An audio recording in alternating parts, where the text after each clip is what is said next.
जय हिंद दोस्तों, रक्षित खन्ना के चैनल में आपका स्वागत है। दोस्तों कैसे हैं आप? उम्मीद करता हूं कि आप अच्छे होंगे। दोस्तों आज के इस वीडियो में मैं आपको 3 महत्वपूर्ण जानकारियां दूंगा, जैसा कि दोस्तों आप पीछे बोर्ड पे देख रहे हैं। सबसे पहली जानकारी मैं आपको दूंगा, फेडरेशन ऑफ वेटरन एसोसिएशन की तरफ से पूर्व सैनिकों की सभी मांगे पहुंचा दी गई हैं राज्यपाल महोदय जी के पास। जी हां दोस्तों, पूर्व सैनिकों की जितनी भी मांगे हैं 8 सीपीसी पर, वो सारी मांगे राज्यपाल महोदय जी के पास पहुंचा दी गई है। क्या क्या मांगे पहुंचाई गई हैं, पूरा लेटर मैं आपको आगे समझाऊंगा। और सबसे बड़ी डिमांड इक्वल एमएसपी की भी डिमांड राज्यपाल महोदय जी के पास पहुंचाई है। तो दोस्तों किस कंडीशन पे आपको इक्वल एमएसपी मिलेगी 8 सीपीसी में, वो मांग पहुंचाई है। लेटर दिखाकर आगे समझाऊंगा। फिर दोस्तों मैं आपको एक और जानकारी दूंगा सितंबर की पेंशन के बारे में, पेंशनर्स के लिए, और फिर सितंबर की सैलरी के बारे में कर्मचारियों के लिए।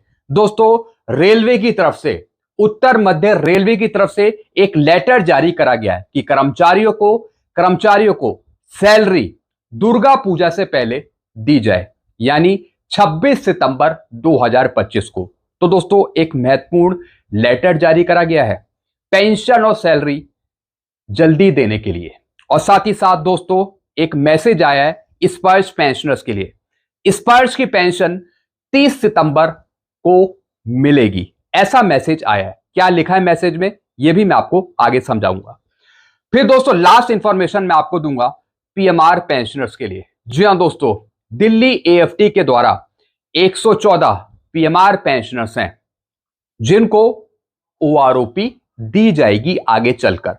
तो इसी पे दोस्तों पहले एक आदेश आया था एएफटी दिल्ली का, जजमेंट आया था। तो दोस्तों इस जजमेंट को मैं आपको आगे समझाऊंगा, किस कंडीशन पे 114 पीएमआर पेंशनर्स को ओआरओपी दी जाएगी, आगे समझाऊंगा।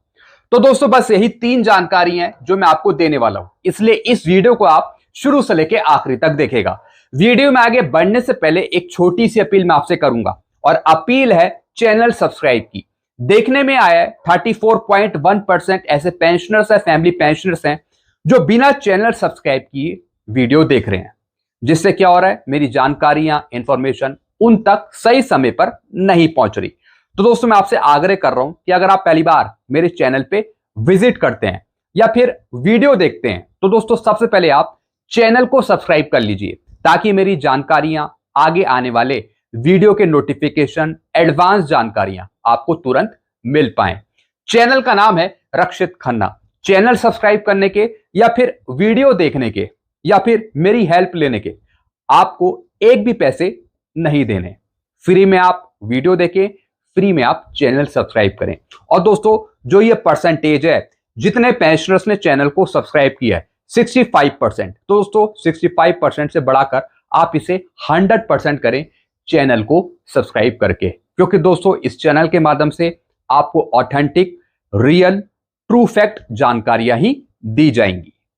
चलते हैं दोस्तों पहली जानकारी की तरफ। पहली जानकारी है दोस्तों, फेडरेशन ऑफ वेटरन एसोसिएशन ने माननीय राज्यपाल महोदय जी को एक लेटर लिखा है, और दोस्तों पूर्व सैनिकों की जितनी भी मांगे हैं 8 सीपीसी के लिए वो पहुंचा दी गई हैं। अब लिखा क्या है, proposal to 8th central pay commission to consider favourably the demand of veterans and Veer Nari. जी हां दोस्तों, जो वीर नारी हैं, जो उनकी डिमांड है, जो हमारे वेटरन्स हैं, पूर्व सैनिक हैं, उनकी जो डिमांड है, सारी डिमांड सरकार के पास या फिर राज्यपाल महोदय जी के पास पहुंचाई है। तो दोस्तों पहला लेटर तो लिखा है कि जल्द से जल्द 8 सीपीसी के टर्म ऑफ रेफरेंस जारी करे जाएं, साथ ही साथ अध्यक्षों की नियुक्ति करी जाए, क्योंकि दोस्तों 7 से 8 महीने अब बीत चुके हैं। तो पेंशनर्स से, पूर्व सैनिकों से, वीर नारी से अब वेट नहीं हो रहा। तो जल्द से जल्द सरकार टर्म ऑफ रेफरेंस जारी करे और साथ ही साथ अध्यक्षों की नियुक्ति करे। तो दोस्तों पहला लेटर तो ये दी है। और दोस्तों फिर इसी के साथ आपकी मांगे दी गई हैं, किसे? राज्यपाल महोदय जी को। अब दोस्तों जो इसमें महत्वपूर्ण मांग है वो है दोस्तों इक्वल एमएसपी की। जी हां दोस्तों, इक्वल एमएसपी होनी चाहिए 8th सीपीसी में। ओआरजेसीओस को बढ़ी हुई मिलिट्री सर्विस में मिलनी चाहिए। दोस्तों यही डिमांड रखी है राज्यपाल जी के सामने। अब दोस्तों किस कंडीशन पे आपको इक्वल एमएसपी मिलनी चाहिए, आपकी मिलिट्री सर्विस पे क्यों बढ़नी चाहिए, ये जानते हैं। जो लिखा है, सभी पदों के लिए समान एमएसपी। जी हां दोस्तों, चाहे वो अधिकारी हो, चाहे ओआरएस हो, चाहे जेसीओज हो, चाहे एमएनएस हो, सबको एक समान एमएसपी, ऐसा लिखा गया है। सैन्य सेवा वेतन उन सैन्य कर्मियों को दिया जाता था जो सैन्य सेवा के दौरान जीवन के लिए खतरा और कठिनाई का सामना करते थे। जी हां दोस्तों, मिलिट्री सर्विस पे का उद्देश्य क्या है, what is the meaning of military service पे।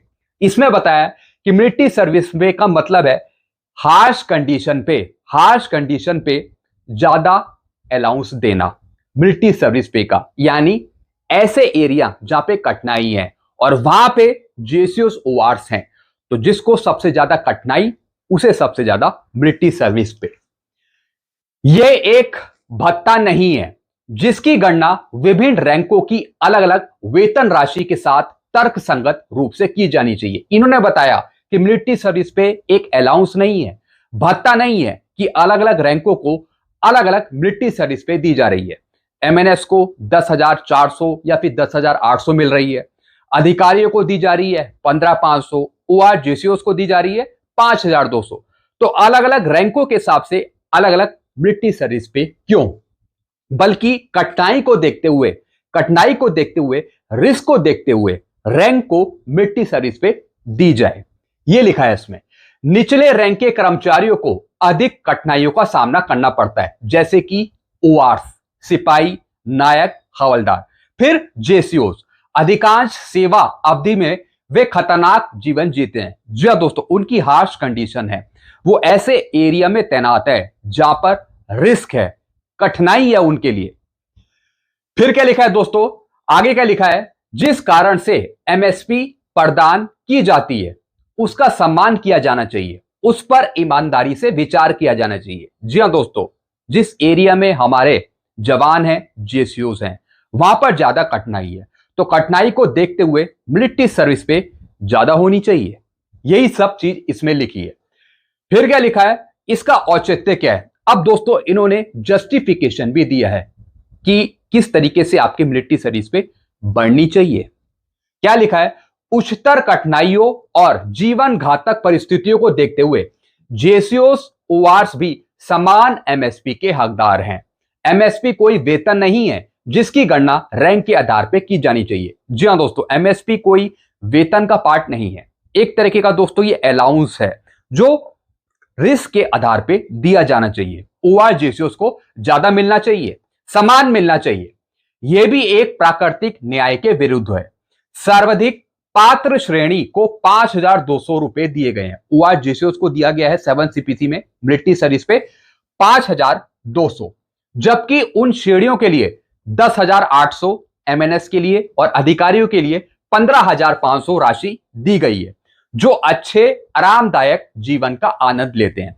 एमएनएस को 10,800 मिलिट्री सर्विस पे दी गई है, बल्कि जो उनका जीवन है, जो उनका काम है, वो जोखिम भरा नहीं है, ऐसा इसमें बताया। साथ ही साथ अधिकारियों को 15,500 मिलिट्री सर्विस पे दी गई है। जी हां दोस्तों, और उनसे ज्यादा कठिन परिस्थितियों का सामना करना पड़ता है ओआरएस को, जेसीओस को। तो दोस्तों अधिकारियों से ज्यादा मिलिट्री सर्विस में मिले या फिर समान मिलिट्री सर्विस में मिले, ऐसा इसमें लिखा है। उनके जीवन को तुलनात्मक रूप से कम खतरा है, किसे, एमएनएस और अधिकारियों को। ओआर जेसीओस के मुकाबले अधिकारियों को और एमएनएस को कम खतरा है। तो दोस्तों सबसे ज्यादा कठिनाई किन्हें है, ओआरएस को, जेसीओस को, तो मिलिट्री सर्विस पे उनको ज्यादा दी जाए। अधिकारियों, एमएनएस और जेसीओस, एनसीओ, अन्य के बीच एमएसपी का बड़ा अंतर मानस को आहत कर रहा है। जी हां दोस्तों, यानी दोस्तों जिन्हें ज्यादा जोखिम है ही नहीं, उनको ज्यादा मिलिट्री सर्विस पे दे रखी है सरकार ने। ऐसा नहीं होना चाहिए, ऐसा लिखा है इसमें।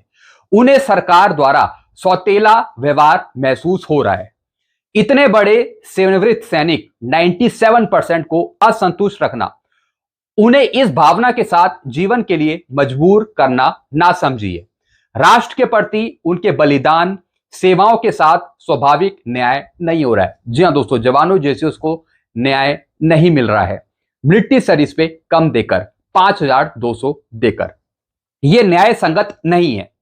माननीय दिल्ली उच्च न्यायालय ने दिनांक 30/9/2024 को एक SLPT के निर्णय द्वारा यह भी राय दी है कि इस मामले को वेतन आयोग जैसे विशेषज्ञ निकाय द्वारा देखा जा सकता है। जी हाँ दोस्तों, जैसा कि दोस्तों कोर्ट ने यह भी कहा है कि यह मामला हम नहीं देखेंगे, यह मामला आप पे कमीशन के पास उठाइए, सरकार के पास ले जाइए। तो दोस्तों सेम यही मांग सरकार के सामने रख दी है फेडरेशन ऑफ वेटरन एसोसिएशन ने, ताकि पे कमीशन जब बैठे तो दोस्तों फिर वो मिलिट्री सर्विस से बढ़ा सके ORs की, JCOs की। तो दोस्तों ये सब सरकार के पास चीजें पहुंचा दी गई है ताकि फायदा मिले 8 CPC में।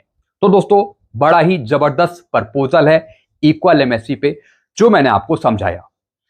चलते हैं दोस्तों अगली जानकारी की तरफ। फिर दोस्तों अगली जानकारी है सितंबर की पेंशन और सितंबर की सैलरी को लेके। सबसे पहले दोस्तों मैं आपको जानकारी दे रहा हूं स्पर्श पेंशनर्स के लिए सितंबर की पेंशन को लेके। दोस्तों एक मैसेज आया है जिसमें बताया गया है सितंबर 2025 पेंशन डिस्पर्स बाय स्पर्श 30 सितंबर। जी हाँ दोस्तों, यानी स्पर्श के पेंशनर्स को सितंबर की पेंशन मिलेगी 30 सितंबर को। For pensioners service by the स्पर्श सिस्टम, यानी जो स्पर्श पेंशनर स्पर्श से पेंशन ले रहे हैं, the pension for September 2025 is expected to be disperse on Tuesday. जी हाँ दोस्तों, यानी सितंबर की पेंशन मिल पाएगी 30 सितंबर को स्पर्श के पेंशनर्स को। Pension payment are typically credited on the last working day of the month. जैसा आपको पता है स्पर्श आपको पेमेंट करता है पेंशन की last day of the month. तो दोस्तों सितंबर का महीना है, 30 सितंबर लास्ट डेट है, तो इन्होंने बताया कि 30 सितंबर को सितंबर की पेंशन क्रेडिट आपकी की जाएगी। लेकिन दोस्तों साथ ही साथ एक लेटर भी आया है, और दोस्तों ये लेटर है रेलवे की तरफ से, उत्तर मध्य रेलवे की तरफ से। और दोस्तों ये लेटर जारी करा है, अभी का ही लेटर है 8 सितंबर 2025 का, ताकि जो रेलवे के कर्मचारी हैं उनको सैलरी दुर्गा पूजा से पहले मिल पाए, यानी 26 तारीख के आसपास, 26 सितंबर को। साथ ही साथ जो पेंशन है वो भी दुर्गा पूजा से पहले क्रेडिट करी जाए। अब दोस्तों देखिए यहां पे क्या लिखा है। यह लेटर भेजा गया है DPO NCR को, DEN को, DME को, DSC को, जितने भी दोस्तों इसमें विभाग हैं उनको भेजा गया है। सब्जेक्ट है माह सितंबर 2025 का वेतन बिल दिनांक 25 सितंबर 2025 तक पारित करने के संबंध में। यानी कर्मचारियों को जो सैलरी दी जाती है उसका जो बिल है वो पहले दिया जाए 25 सितंबर 2025 को। अब क्या लिखा है, उपरोक्त के संबंध में अवगत कराना है कि माह सितंबर 2025 में दिनांक 26/9/2025 से 30/9/2025 तक दुर्गा पूजा पर्व होने के कारण एवं उपरोक्त अवधि में ही बोनस बिल 2024-25 भी पारित किया जाना संभावित है। जी हाँ दोस्तों जैसा आपको बताया 27 से 30 तारीख के बीच में कई राज्यों में छुट्टी है, बैंकों में छुट्टी है, पेंशन डिस्बर्सिंग एजेंसी में छुट्टी है। तो दोस्तों ये आग्रह करा गया है कि जो सैलरी है कर्मचारियों की वो जल्दी दी जाए, और उससे पहले जो वेतन का बिल है, सैलरी का बिल है, वो पारित कर दिया जाए 25/9/2025 तक विभागों को। फिर क्या लिखा है दोस्तों, अतः उक्त सभी बिंदुओं को ध्यान में रखते हुए माह सितंबर 2025 का वेतन सैलरी बिल दिनांक 23/9/2025 तक इस कार्यालय में भेजना सुनिश्चित कराएं। जो कर्मचारियों को सैलरी दी जाती है उसका जो बिल है वो दे दिया जाए 23/9/2025 तक, जिससे कि दिनांक 25/9/2025 तक इन कार्यालय द्वारा वेतन बिलों की आंतरिक जांच करने के पश्चात समय अनुसार पारित किया जा सके। जी हाँ दोस्तों, जब बिल पहुंच जाएंगे सैलरी के तो उसके बाद तुरंत पेमेंट कर दिया जाएगा, सैलरी का भुगतान कर दिया जाएगा कर्मचारियों को, एवं भविष्य में किसी प्रकार की अनियमितता होने से बचा जा सके। जी हाँ दोस्तों, हालांकि दोस्तों ये लेटर रेलवे की तरफ से है ताकि दुर्गा पूजा से पहले यानी 30 तारीख से पहले 26 तारीख के आसपास कर्मचारियों को सैलरी दे दी जाए, क्योंकि दुर्गा पूजा का पर्व है। हालांकि दोस्तों अगर स्पर्श के पेंशनर्स को जल्दी पेंशन लेनी है तो दोस्तों फिर वित्त मंत्रालय की तरफ से एक लेटर जारी करना होगा सरकार को, अगर दुर्गा पूजा को देखते हुए पेंशन या फिर सैलरी पहले देनी है। दोस्तों रेलवे ने तो लेटर जारी कर दिया, उत्तर मध्य रेलवे ने। हालांकि दोस्तों सरकार की तरफ से लेटर जारी होना चाहिए कि जो डिफेंस के पेंशनर्स हैं या फिर जो दूसरे पेंशनर्स हैं उनको जल्दी पेंशन दे दी जाए 26 तारीख के आसपास, क्योंकि दोस्तों दुर्गा पूजा का त्योहार है, छुट्टियां भी हैं। तो दोस्तों हम ऐसी अपील करते हैं भारत सरकार से कि जल्द से जल्द कोई लेटर जारी किया जाए और पेंशन जल्द मिल जाए सितंबर की 26 तारीख के आसपास। तो दोस्तों एक तो ये लेटर था जो मैंने आपको समझाया। हालांकि दोस्तों ये सिर्फ रेलवे पेंशनर्स पे अप्लाई होगा। बाकी दोस्तों एक तरफ यहां पे बता दिया है कि अगर गवर्नमेंट लेटर जारी नहीं करती पेंशन जल्दी देने के मामले में, तो दोस्तों फिर पेंशन आपको मिलेगी 30 सितंबर को। इसकी जानकारी मैंने आपको पहले भी दे रखी है, पहले भी मैंने आपको जानकारी दी है इसके बारे में। चलते हैं दोस्तों लास्ट इंफॉर्मेशन की तरफ। दोस्तों फिर मैं आपको जानकारी दूंगा पीएमआर पेंशनर्स के लिए। दोस्तों दिल्ली एएफटी का एक जजमेंट है 31 जनवरी 2025 का, और दोस्तों इस जजमेंट में कितने पिटिशनर्स हैं? 114 पिटिशनर्स हैं जो पीएमआर हैं। और दोस्तों कोर्ट ने फाइनल कर दिया कि इनको ओआरओपी का फायदा दिया जाए, लेकिन दोस्तों अभी इनको ओआरओपी नहीं दी जा रही, क्योंकि दोस्तों अभी ये मामला पेंडिंग में है। जैसे कि दोस्तों कल मैंने आपको बताया था जब मैंने वीडियो बनाया था पीएमआर पेंशनर्स के लिए। तो दोस्तों जितने भी ये पेंशनर्स हैं इनका केस तो फाइनल हो गया दिल्ली एएफटी के द्वारा, लेकिन दोस्तों अभी तक पेमेंट नहीं हुआ, अभी तक इनके पीपीओ इशू नहीं करे गए हैं जिससे इनको ओआरओपी दी जाए। आगे चलकर जब सरकार काउंटर एफिडेविट दायर करेगी, जब केस उसका फाइनल होगा, तब दोस्तों ये सारे मैटर क्लियर हो जाएंगे आगे। तो दोस्तों जो रिव्यू पिटीशन है वो अभी पेंडिंग में है सरकार की तरफ से। जैसा मैंने आपको कल ही बताया था कि इसकी सुनवाई नवंबर में है। तो दोस्तों जैसे ही पूरी तरीके से केस फाइनल हो जाएगा, तब दोस्तों जितने भी पुराने पेंडिंग केस हैं जिनका पेमेंट अभी तक नहीं हुआ, वो सारे मामले क्लियर हो जाएंगे आगे। तो दोस्तों एक लिस्ट मैंने आपको दिखाई, 114 दोस्तों ये पेंशनर्स थे, पिटिशनर्स थे जिन्होंने एएफटी दिल्ली में कोर्ट केस किया था। ये केस तो फाइनल हो गया, लेकिन अभी तक ना ही पीपीओ इशू करे इनके और ना ही अभी तक ओआरओपी इनको मिली। दोस्तों अभी ये जितने भी मामले हैं ये अभी पेंडिंग में है, अभी किसी का भुगतान हुआ नहीं है। तो दोस्तों बस यही जानकारी थी जो मैं आपके सामने लेकर आया था। बाकी दोस्तों अगर आप पीएमआर पेंशनर्स हैं तो थोड़ा आप वेट करिए। अगर आपने कोर्ट केस नहीं किया, अगर आप नहीं करना चाहते तो आप वेट करिए। अगर आपने कोर्ट केस कर दिया है तभी भी पेमेंट नहीं हुआ, तब भी आपको वेट करना है। हो सकता है कि गवर्नमेंट का विचार बदल जाए और वो सभी पेंशनर्स को ओआरओपी दे दे जो 1 जुलाई 2014 के बाद आए हैं। तो अभी तक मामला पेंडिंग में ही है। तो दोस्तों बस सही जानकारियां थी जो मैं लेकर आया था। आई होप सारी जानकारी आप अच्छे से समझे होंगे। फिर भी कोई कंफ्यूजन है, कोई चीज आपको पूछनी है, तो आप नीचे जरूर कमेंट करेगा। ऐसी जानकारियां, एडवांस जानकारियां आपको मिलती रहेगी इस चैनल के माध्यम से। तो सही जानकारियां पाने के लिए, ऑथेंटिक जानकारियां पाने के लिए आप चैनल को सब्सक्राइब कर लीजिए। चैनल का नाम है Rakshit Khanna. Thank you so much.